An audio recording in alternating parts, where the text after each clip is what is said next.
Alors, la Suède finalement révèle qui a détruit Nord Stream Pipelines.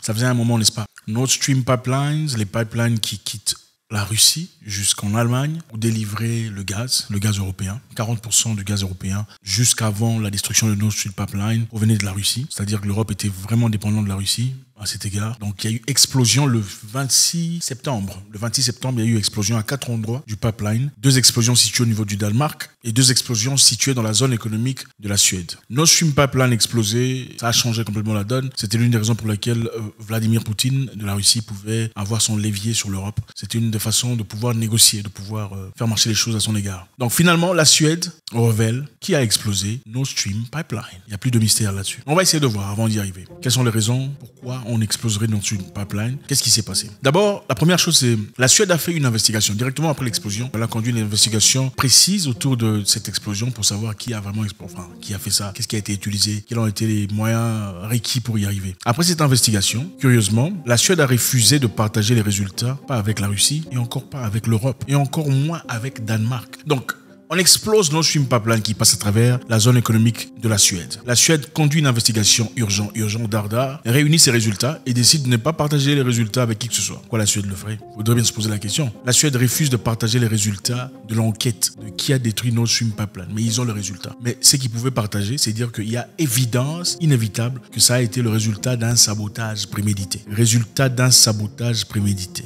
Mais on ne partage pas les détails de qui a explosé, moyennant quel outillage, par quelle fonction, par quels moyens ils ont fait ça. D'après le journal allemand Dispogo, on dit que la confidentialité, le niveau de confidentialité des résultats de cette investigation était trop élevé pour être partagé avec d'autres États. Donc on vient voler chez vous, quelqu'un brûle la maison du voisin, vous vivez à 4 ou à 8 dans le quartier. Mais bon, celui qui a fait l'investigation dit « Ok les amis, j'ai trouvé qui a fait ça, c'était prémédité, mais je ne peux pas partager les résultats parce que voilà, les résultats, le niveau de confidentialité est beaucoup trop élevé pour que vous sachiez qui a détruit la maison, qui a brûlé la maison. » Mais dans le quartier, il y a quand même quelqu'un de fort, que tout le monde craint, tout le monde respecte. Bon, il faudra commencer à se poser des questions, n'est-ce pas, pour savoir qui serait l'auteur de cette histoire. Qui pourrait bien brûler une maison et finalement bénéficie d'une couverture venant de ceux qui sont pas assez forts que lui. Qui pourrait bénéficier d'une couverture? Bon, vous savez comment ça se passe. Si tu m'accuses, je te tabasse. Ou si tu m'accuses, tu n'auras plus les avantages. Si tu m'accuses, je ne te donnerai plus. Vous comprenez un peu comment ça joue. La Suède fait son investigation et découvre qui a détruit Nord Stream Pipeline à 4 endroits. 2 au Danemark, 2 en Suède.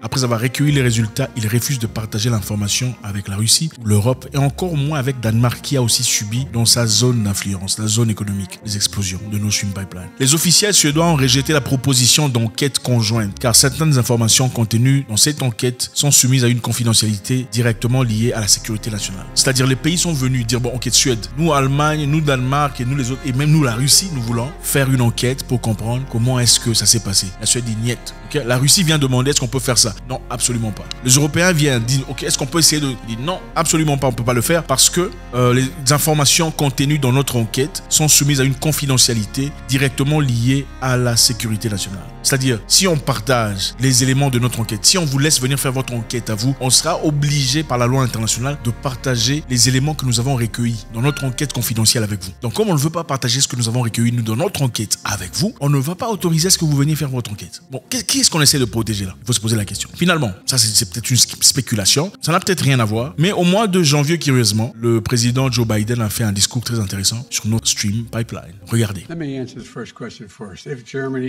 If Russia invades, that means tanks or troops crossing the border of Ukraine again. Then there will be no longer a Nord Stream 2. We will bring an end to it. Vous l'avez certainement vu, il n'a pas mâché ses mots. Il a dit si la Russie ose traverser vers l'Ukraine, s'ils osent fouler la plante de leurs pieds sur l'Ukraine, Nord Stream Pipeline n'existera plus. Il a dit clairement. Après la question de la journaliste demandant comment vous le ferez, elle a dit ne vous en faites pas, on le fera. Bon, si on essaie d'accuser une personne injustement et on trouve quelque part des éléments qui pourraient influer ou pousser une hypothèse selon laquelle la personne serait auteur de cette histoire. On dit bon, toi c'est toi qui as volé. Mais dans le passé tu as dit je vais vous voler, vous allez voir. Si vous osez, vous me donnez pas, je vais vous voler. Mais bon, finalement on vole. Et il n'y a pas que lui, il n'y a pas que Joe Biden qui l'a dit. Il y a aussi Victory Nuland, la secrétaire d'État. Elle était architecte du coup d'État en 2014 en Ukraine. With regard to Nord Stream 2, we continue to have very strong and clear conversations with our German allies, and I want to be clear with you today. If Russia invades Ukraine, one way or another, Nord Stream 2 will not move forward. Elle le dit clairement que nous sommes en train de discuter sur cette histoire, nous sommes en train de parler avec nos partenaires. Si la Russie fait ce qu'il a à faire, Nord Stream Pipeline n'existera pas. Ouais, peut-être que ce ne sont que des spéculations, on a peut-être tort de penser comme ça. Peut-être que ce n'était pas eux directement, peut-être que c'était voilà, par proxy un groupe de personnes assez outillés, assez intelligents pour pouvoir exécuter ces histoires. On ne sait pas, bon, on prend les histoires ici et là pour voir comment... enfin, je ne sais pas, on a volé du poisson, mais bon... Tous les enfants ici n'ont pas du poisson. On a volé du poisson dans la marmite, mais il y a quelqu'un ici qui a des résidus de poisson dans la main. Qui a volé le poisson? Je ne sais pas. Si on dit que c'est lui, c'est peut-être voilà, parler sans raison. Bon, je ne sais pas. Peut-être que bizarrement, il a eu l'odeur du poisson dans ses mains sans vraiment toucher le poisson. Après ça, il y a eu encore quelque chose de très intéressant. Il y a Radek Sirnowski qui a fait un tweet disant « Thank you USA ». Politicien européen d'origine polonaise fait un tweet juste après l'explosion disant « Thank you USA », attachant avec ça la photo de Nord Stream en train de bouillir. Qu'est-ce que ça veut dire? C'est une personne très influente à son niveau. Bon, il faut aussi dire que le tweet après a été effacé. Il avait tweeté, après il a effacé le tweet. On ne sait pas, ce sont des spéculations finalement. Il y a deux questions principales qu'il faudrait se poser ici. Si la Suède avait découvert que c'était vraiment la Russie qui avait explosé Nord Stream Pipeline, étant le dernier pays demandeur d'acquisition à l'OTAN, vous ne pensez pas que la Suède aurait dit directement c'est vous? Parce que voilà, la Suède a peur de la Russie, non? Maintenant ils veulent faire partie de l'OTAN. Et puis bon, on découvre que c'est la Russie évidemment qui a détruit Nord Stream Pipeline. Vous ne pensez pas que la Suède aurait directement dit bon, c'est lui qui a détruit ça? Bon, vous faites une enquête, vous découvrez, mais finalement vous ne partagez pas les informations. Mais sachant qu'il y a un ennemi commun, on connaît tous l'ennemi, mais vous ne partagez pas les preuves. Pourquoi? Parce que peut-être qu'il n'y a pas de preuves contre lui, à moins qu'il y ait de preuves. S'il y a de preuves, où sont les preuves? Et on se dit ici, la deuxième raison pour laquelle la Suède ne dirait pas que c'était le grand frère que tout le monde connaît, c'est peut-être parce que si ouvertement on dit que c'est le grand frère, ça, c'est une déclaration de guerre officielle. Souvenez-vous, la Russie n'a pas les preuves que la Suède a. Donc si la Suède divulgue les preuves évidentes de l'implication du grand frère, c'est-à-dire que c'est une déclaration de guerre mondiale, n'est-ce pas?